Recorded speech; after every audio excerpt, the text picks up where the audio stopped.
We have 5. Now I hate the way it's titled. It says 5 dead YouTubers I'll be missed. We're gonna say 5 YouTubers who passed away. Top 5 YouTubers who passed away. That's a more proper way to title something. Like, come on, man. And also comment down below if you guys actually watch any of these YouTubers you're about to witness. With such a young industry like online video, many often forget that all of our favorite online personalities are only human. So today, I want to take a little bit of time to talk about 5 YouTubers that are no longer with us. Justin Carmichael had a very early retro gaming channel in the YouTube space, with it starting his online persona of Jew Wario all the way back in 2007. Damn. And while his channel was never the biggest, he did have many friends through the medium, with a lot of involvement through thatguywiththeglasses.com. This made it even more disheartening when in early 2014 his wife let his viewers know that after a long battle with depression he ended his life.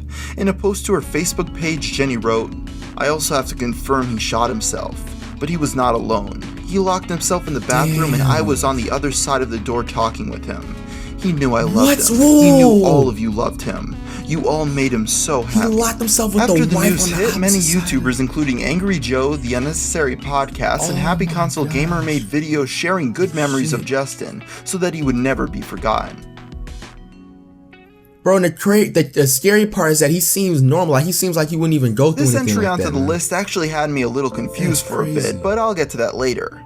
A woman that went by the name of Queen ran a popular gaming channel that's main focus was Sims-related content, with her Let's Plays gaining thousands of views. While her channel continued to grow, something strange happened when one day her videos stopped coming out. As many articles say, her sister and a few friends later confirmed that she had died in surgery from an infection of the lung, but this is where it gets confusing. Throughout my research, I found many websites that list her as deceased, but I was having trouble finding a reliable source such as a newspaper to confirm her death. Then I realized that most say she passed away in 2013, even though she kept on making videos into 2014 and had left comments on her channel in 2015 explaining that she no longer makes videos. After this confusion, I then finally realized that her sister had taken over the channel before deciding to stop making videos altogether. But this just goes to show how easy it could be for a YouTuber to fake their own death if they really wanted to. All I would have to do would be to stop making videos and have someone say I died.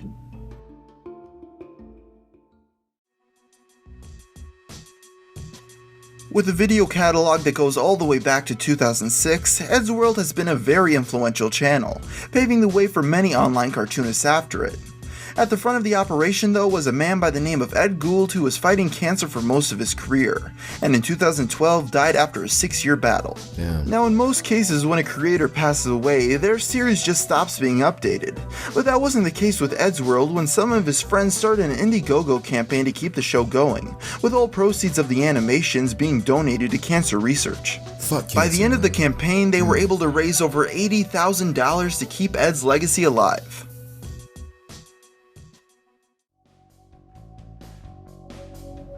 Brian, or otherwise known as Yodi Slaya on YouTube, ran a gaming channel that became known for his Let's Plays of the Borderlands 2 video game. I seen his video one time in an advertisement. Call of Duty to a lesser extent. His promising career, though, took a sudden turn for the worst in 2013 when he lost his life. That's when I just started my main channel. The popular gamer, after a night of partying, was driving home with 2 other people in the car when he tried to beat out a train, but unfortunately the train won. All 3 were later pronounced dead at the scene. I think I remember hearing about this. With this, many other gamers in the community tweeted and made videos paying their respects to their lost friend, as well as others using this as an opportunity to warn against the dangers of reckless driving. Damn. Missha TV was a fashion channel run by a mother of 3, where she gave clothing advice as well as simple tutorials for creating different looks that really resonated with her viewers. Unfortunately, her life was stopped abruptly when she was shot dead in a case of domestic violence by her ex-boyfriend Demishlo Green. After turning himself into law enforcement for a parole violation, he was later booked into Sacramento County Jail for homicide. This gives to Missha the sad distinction of being the first major YouTuber to be murdered. After the tragedy, it appears that someone either bought the channel or gained the rights to it through other means, with there still being content and advertisements produced for it. They get a fraction of the views that they would have once received. That crap is so sad, yo. Back to that Yodi Slaya guy. If you guys haven't known already, I do have a main channel. It's over 100K. I started that exactly at 2013, right at the end of NBA 2K13, and I remember like I just got into, you know, all that gaming and everything, YouTube, and I remember watching STG, and I followed him on Twitter, and I still do. And he tweeted out something, rest in peace, Yodo Slay, and I was looking at his channel. At that time, I think his channel just like grew a lot, you know, shout out to them people that are still subscribing to him. But like he had like 600. He was in at 7. I was looking at the number, and I was like, yo, he sound familiar. But yeah, you guys leave your comments down below on if you guys actually watch any of these guys, and what did you enjoy about their videos.